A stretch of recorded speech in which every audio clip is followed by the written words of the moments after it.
So it does pop off. Check that out. It's not too bad. I've seen worse. Oh, finally came out. Cool. So that's the eject right there. Top side doesn't look too bad either. Looks actually pretty good.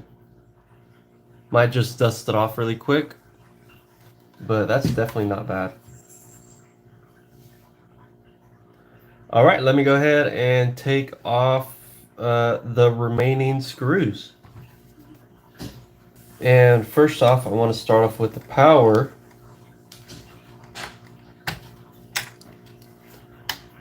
Because that one just screws right off. Pretty easy. Like so.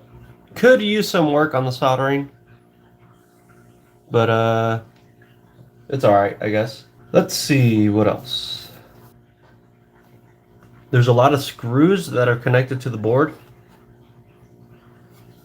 But let's see. If you enjoyed and want more of this type of content, leave a like and subscribe for future videos and shorts.